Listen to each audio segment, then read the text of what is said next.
Bakit ba laging sumusulpot ang Margaret na ito? Panira ng eksena, sa loob-loob niya habang nakatingin sa mga ito na papalapit. Hi there, maluwang ang ngiti na bati ni Bobby sa kanya, bahagya lang nitong tinanguan si Leo. Hi, Anya, I told you susunod ako, tila pagmamalaki pang sabi nito nang makalapit sa kanila. Umupo ito sa tabi niya. Hinanap kita, nalingat lang ako saglit na wala ka naman. Tila pagmamaktol naman na reklamo ni Margaret kay Leo. Nawala ka naman. Panggagaya ni Lindsay sa kanyang isip. Ano ba ito ni Leo at sunod ng sunod, at gano'n na lang ito makalingkis sa asawa niya. Para itong si Michelle na kinakapatid niya. Wala na bang ibang lalaki, at halos lahat ng nakakasalamuhan niya ay tila mga sawang gustong nakalingkis sa asawa niya. Nayayamot pa niyang pagkakausap sa sarili. So naikot mo na ba ang lugar? Masiglang tanong ni Bobby na ikinatingin niya dito. Umiling siya. Dito pa lang, tipid niyang sagot, at alam niyang naiinis na naman siya. So want to stroll around. Tila pagyayakag naman ni Bobby. Sa sagot sana siya nang marinig niyang tumikim si Leo. Oo nga pala, pinagbantaan pala siya nito kani-kanina lang. Nako naman, gusto ko sanang maligo, yun na lang sinagot niya dito. O sige game. Ani Bobby na agad hinubad ang shirts nito. Naieskandalo na hindi niya napigil ang takpan ang mga mata. Bobby, di niya napigil ang bulalas. What? Alangan namang maligo tayong balot, natatawang sagot ni Bobby. Ano ba itong asawa mo bro? Tila pagsusumbong nito kay Leo. Halika na, baling nito sa kanya na agad siyang hinatak papunta sa batis. Teka lang, wala siyang nagawa, kundi magpahila na lang dito. Ang sarap ng tubig. Masayang bulalas ni Lindsay, nang makalusong sa tubig. Tila siya isang paslit na tuwang-tuwang lumulubog, at muling lilito sa tubig, sa sobrang tutok niya sa pag-aaral, nakalimutan na niyang e-enjoy ang sarili. Mas maganda doon sa resort, natatawang sagot ni Bobby. Sasagot sana siya, nang mamataan niya ang pag-alis nila Leo at Margaret, at tulad ng dati naka-abresyete na naman ito sa kamay ng asawa niya. Lihim siyang napainggos, iwasan daw niya si Bobby, pero tingnan mo naman ginagawa ng magaling niyang asawa. Huminga siya ng malalim, para paluwagin ang paghinga. Hindi niya naiintindihan ang sarili, kung ba't naapektuhan siya sa mga lumalapit na mga babaeng malandi sa kanyang asawa. Gusto mo bang ipasyal kita doon? Pagbuboluntaryo ni Bobby. Sa ibang araw na lang siguro, sagot naman niya. Na nawalan na ng gana, dagling nabawasan ang saya na nararamdaman niya kani-kanina lang. Malayo ba ito sa mansyon? Naisipan niyang itanong. Malapit lang din, bakit? Ani Bobby, pwede mo ba akong ihatid sa mansyon, or ituro mo na lang yung daan papunta doon? Ha? Uuwi ka na agad? Akala ko ba gustong-gusto mong maligo? Nagtatakang tanong ng binata. Naalala ko may gagawin pala ako, pagdadahilan man niya. Alangan namang sabihin niyang sirang-sira na ang araw niya. O siya sige, saan mo gustong sumakay tayo sa kabayo or sa motor ko? Saglit siyang nag-isip. Gusto sana niyang ma-experience yung pagsakay sa kabayo, kaso nahihiya siya kay Bobby, pati na sa sasabihin ng makakakita sa kanila. Sa motor na lang siguro. Okay sa motor, pero pagbigyan mo muna ako kahit 10 minuto lang, naiinitan pa ako sa paglalakad papunta dito kanina eh. Dagling tumungo si Lindsay. Oo naman, kung kailan mo na gustong ihatid ako. Mag-enjoy ka lang muna, pagbalik mo sa Manila hahanap-hanapin mo ang lugar na ito. Tama nga naman ito, naisip niya, kesyo kung ano-ano at kung sino-sino iniintindi niya, ba't hindi na lang siya mag-enjoy. Halos magtatakip silim na nang makabalik sila sa mansion, at nakaangkas siya sa motor na gamit ni Bobby.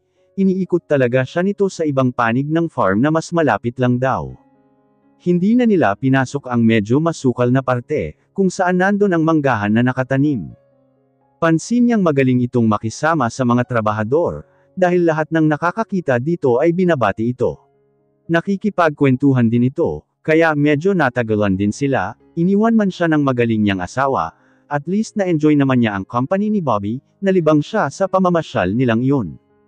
Good evening po Aling Tesha, bati niya na nagpatiuna na kay Bobby na pumasok sa kabahayan, nakasalubong niya ito na pababa naman ng hagdan. Good evening po Senyorita, ganting bati naman nito. Itatanong sana niya kung nakauwi na din si Leo, ngunit nakahiyaan na niya, kaya pumanhik na lang siya agad. Tuloy-tuloy siya sa kanyang kwarto. At ganon na lang ang kanyang gulat nang makitang nakadekwatro ng upo sa pang-isahang sofa, sa may tabi ng lampshade ang kanyang hinahanap. Si Leo, sa gilid ng mesa ay may nakita siyang bote at baso, iba din talaga kapag mayaman, painom-inom na lang. Nakatitig ito ngayon sa kanya, at hindi niya mabasa kung ano ang binabadyang emosyon ng mukha nito. Ba't ngayon ka lang? Tila sing lamig ng yelo ang boses nito. Napasarap yung pamamasyal namin ni Bobby, kaya sumabay na din ako dito pauwi. Napaigtad siya ng padabog itong tumayo, at lumapit sa kanya. Don't give me that reason. Nakatiimbagang at mariin na sabi ni Leo.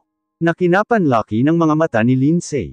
Akma siyang tatalikod para takasan ang nakitang galit sa mukha ng binata, ngunit bigla nitong hinatak ang bewang niya, at sinandal siya sa hamba ng pinto. Bahagya lamang niyang ininde iyon, mas nauuko pa ang kanyang pansin sa nakikitang galit sa mukha ng binata. Have you forgotten, wife? At wala kang natatandaang pinag-usapan natin tungkol sa Bobby na yun. Halos dinig niya ang tunog ng mga ngipin nito, sa pagkakatiimbagang. Sinamahan lang niya ako pabalik dito sa mansyon. Hindi ko talaga alam ang pabalik dito. Nauutol niyang sagot. Nanggatag bigla ang tuhod niya sa nerbiyos. Bukod sa napakalapit ng binata sa kanya, na halos gadangkal na lang ang pagitan ng mukha nila, at ang isa nitong kamay ay nasa baywang niya, habang ang isa ay nakatukod sa may pinto, bandang tagiliran ng ulo niya. At nahihintukutan siya sa nakikitang galit sa mukha nito. Ito ang unang pagkakataon na nagka-enkwentro sila ng malapitan, mula nang may kasal noong isang araw. At hindi niya naiintindihan, kung bakit ito nagagalit ng ganito sa kanya. Hindi ba dapat siya ang magalit? Kasi iniwan siya nito kanina. Na mas pinili pa nitong samahan ang malanding Margaret na iyon. At sinong niloloko mo? I know your reputation, so don't fool out of me. May diin pa din sa boses nito, at kung yelo lamang siya ay kanina pa sana siya natunaw sa nagliliyab nitong mga mata. Kinurap-kurap ni Lindsay ang mga mata, para mawala ang luhang namuo doon. Hindi niya napaghandaan ang ganitong pangyayari. Para siya ngayong basang sisiw na handang atakehin ng agila. Isang mapanganib na agila. Amoy na amoy niya ang naghahalong mint at alak sa hininga nito. Na nagbibigay sa kanya ng kakaibang sensasyon. Tila siya liniliw yun. Magbibihis lang ako saglit. Pilit siyang pumalag at tinangkang kumawala dito. Ngunit tila hindi man lang niya matinag ang pagkakahawak nito sa kanya. Try to escape, wife, ha? Sarkastikong bulalas pa nito. Let me go. Pagpipiglas na niya. Fry me. Anas nito at nagulat na lang siya nang ibaba nito ang ulo, at sakupin ng mga labi nito ang labi niya. Na-freeze siya sa ginagawang pagpipiglas, at napanganga sa kabiglaan. Napakalambot ng bibig nitong nananalasa sa labi niya. Ang mga dila nito ay tila sawang ginagalugad ang kasulok-sulokan ng kanyang labi, tuluyang na siyang napasandal sa pinto. Tila nawala ng lakas ang kanyang mga tuhod, at doon siya umaamot ng lakas. Habang ang mga kamay nitong nasa bewang niya, ay nagsimulang pumaloob sa suot niyang blusa. Napaigtad siya sa kilati, at tila kuryenteng gumapang sa buong himaymay ng kanyang katawan. Lalo na nang ako iyon sa isang parte ng kanyang tila papel na hinawi ang kanyang suot na panloob. Wala sa sariling napabulong si Lindsay, at pinalibot ang dalawang kamay sa leeg ni Leo. Like it. Bulong ng binata at ako naman ang labi nito sa kanyang leeg. Leo, daing niya na hindi malaman kung pipigilan ito sa ginagawa, o napapadaing dahil sa sensasyong nararamdaman, bago iyon sa kanya. Anas naman nito na pati ang isang kamay ay nagal-ikot na rin. Mula sa kanyang likuran, ay bumaba sa kanyang pang-upo at pinisil-pisil nito iyon, Leo, na mula ang kanyang pisngi sa ginawa nito. Alam mo bang gustong-gusto kong gawin yan kahapon pa, ha? Anas ng binata, at muling pumaibaba ang kamay nito. Papunta sa kanyang Pighil na pighil ni Lindsay ang hininga. Sa bawat dantay ng kamay nito sa kanyang katawan, tila nag-iiwan ng mainit na bakas. Napaliyad na siya nang huminto ang kamay nito doon mismo, at dahil sa gabal ang shorts na hiniram niya sa kapatid nitong si Aliana, ay tila walang kaira-hirap nito yung binaba at pinaloob ang malalaki nitong kamay. Nag-iinit na siya, bulong ni Leo na saglit na humiwalay sa kanya, at tinitigan siya. Sinapo ng dalawa kamay ang kanyang mukha. Namumungay ang mga mata nito, na marahil ay sa nainom na alak, at sa pagnanasang nababasa niya mula doon. I want to do it, wife. Tila humihingi ito ng permiso na gawin nila ang bagay na iyon. Hindi siya makatingin dito ng tuwid. Nahihiya siya sa nagiging reaksyon ng katawan niya. Naging easy to get naman yata siya, at isang halik lang nito nanlambot na siya. Dumadagandong ng pagkalakas-lakas ang kanyang dibdib sa sinabi nito. Ito na yun, papayag ba siya sa hinihingi nito? Nandito ang lahat ng karapatan, dahil asawa naman niya ito.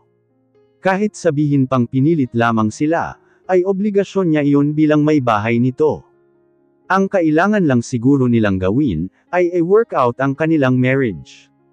Kailangan ng effort, lalo na siguro sa parte niya, dahil siya ang babae. At baka iba pa ang gumawa niyon sa binata. Sa naisip na iyon, ay biglang sumingit sa isip niya si Michelle at Margaret. Kaya bigla siyang nag-angat ng tingin sa mukha ng binata, na nakatitig pa din sa kanya.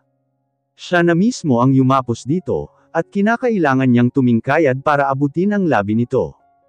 Hindi siya marunong, pero gagayahin niya yung ginagawa ng binata sa kanya kanina. Naramdaman agad niya ang reaksyon nito sa kanyang ginawa, may tila ano na bagay siyang naramdaman, na tila bigla na lang parang umaano sa bandang puso niya. At naramdaman na lang niya na binuhat siya nito, papunta sa kama. Hindi humihiwalay ang labi nito sa labi niya, kahit nang milipag na siya sa higaan. Tumabi agad ito sa kanya, at lalo pang ginalugad ang kasulok-sulokan ng kanyang labi, sumisipsip at nakikipaglaro sa kanyang dila. Tumitig ito sa kanyang mukha. Nahihiya siyang tumungo. Napatango-tango din ito, na tila may malalim na iniisip. Kinintalan siya ng halik sa labi. At bumaba ng kunti sa bandang tagiliran niya, para hindi siya gaanong mabigatan. At muling sumubsob sa kanyang leeg. Wake me up when you're hungry, I'll get you food. Anito at ipinikit ang mga mata. Napapangiting tinitigan niya na lang ito. Ni hindi na ito nag-abala pang magbihis. Marahil ay dahil napagod ito na sinamahan pa ng nakainom ito. Inabot ng isa niyang kamay katulong ang isang paa ang kumot, at itinakip sa katawan nilang dalawa. Hindi na rin naman siya nagugutom. Nagmeryenda naman sila kaninang hapon sa farm ng ginataan, kaya medyo busog pa siya. Tinitigan niyang muli ang mukha ni Leo, na nakaharap sa kanya, nakayakap ito sa kanya, kaya hindi rin siya gaanong makagalaw. Napakagwapo talaga nito. Hindi niya mapagdesisyonan kung sino ang kamukha nito, kung si Tom Cruise o Ben Affleck. At hindi siya makapaniwala na asawa na niya ito. Kaya hindi niya masisisi kung nagkakaganon sila Michelle at Margaret kakalingkis sa asawa niya. Bukod sa napakayaman nito ay napakagwapo din. Ano na kayang mangyayari sa kanila sunod? Lalo na ngayon may nangyari na sa kanila. Bagaman wala pang linaw at pagkakaintindihan sa pagitan nila ng binata, ay nakatali na silang parehas sa isa't isa. At sa parte niya ngayon ay natitiyak niyang pangangatawan niya iyon. Napabulong siya ng maramdamang, may tila nagmamasahe sa parteng baba ng kanyang katawan. Medyo masakit pa iyon, pero nakakapagtakang nagugustuhan niya ang ginagawa ng kung sino man iyon doon. Pinilit niyang imulat ang mga mata. Medyo madilim ang paligid. Ang tanging tanglaw ng liwanag mula sa labas ng bintana lamang ang nagsisilbing liwanag sa kwarto niya. Tanda niyang pinatay niya ang lampshade, bago tuluyang ipikit ang mga mata. Still hurt. Masuyong bulong ni Leo, nakayakap pa din ito sa kanya. Medyo, nahihiyang sagot niya. Tahimik na ang buong kapaligiran, kaya natitiyak niyang malalim na ang gabi. Kumain ka na ba? Naalala niyang itanong dito. Iba ang gusto kong kainin. Sagot naman nito. Dinagundong ng matinding kaba ang kanyang dibdib, sabay lunok ng laway. Tanggalin natin ang sakit dyan. Bulong ni Leo sa kanyang tainga, at sinimulan siyang halikan doon, papunta sa kanyang leeg. Napapikit ang dalaga, automatikong naipalibot niya ang mga kamay sa katawan ng asawa. Ayan na naman ang tila pamamasa ng kanyang bibig. Lalo na nang tuluyang nangyamakap sa kanya ang binata, at kumiski sa kanyang balat ang labi nito. Tila binabaliw na naman siya nang nararamdaman niyang kilati ngayon. At dahil madilim ang paligid, ay tila lumakas ang kanyang loob. Nawala ang kanyang inhibition, at sinasabayan niya ang bawat sayaw ng binata. Buong puso niyang tinugon ang mapupusok nitong halik. Ginagaya ang bawat ginagawa nito sa kanya. Tila malulunod na daing niya nang bumaba ito papunta sa kanyang tiyan, at doon naman nanibasib ng halik. Pabiling baylang ang ulo niya, at halos ipulupot na din ang mga binti sa katawan ng binata. Nakakabaliw talaga ang ginagawang ito sa kanya ng asawa. Anito at muling sumayaw sa kanya. Inangkin ang kanyang labi. Medyo masakit ang unang ginawa nito, kaya gusto sana niya itong itulak. Be still babe, mawawala na yan. Ramdam niya ang mabilis nitong paghinga. Kaya hinawakan niya ito sa buhok, at hinaplos-haplos iyon. Nagugutom ka ba? Tanong nito. Busog ako, ikaw ba? Balik tanong niya dito. No, tugon nito. Hindi ka ba nabibigatan sa akin? Mahinang tanong nito. Medyo, pag-amin ni Lindsay sa laki ba naman nito. Nagulat pa siya nang bigla itong gumalaw, at sa isang iglap ay siya na ang nasa ibabaw nito. I want to sleep with you on top of me, nakapikit nitong sabi na pinalibot na ang mga kamay sa malambot niyang katawan. Baka mabigatan ka sa akin, nag-aalalang sabi niya na pulang-pula ang mukha.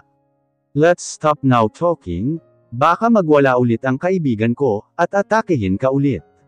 Pagbibiro nito na saglit na dinilat ang mata at kinindatan siya. Lalong namula ang kanyang mga pisngi sa sinabi nito. That soon. Ganon ba Kate ko ang kaibigan nito? Napatawa si Leo, you're blushing.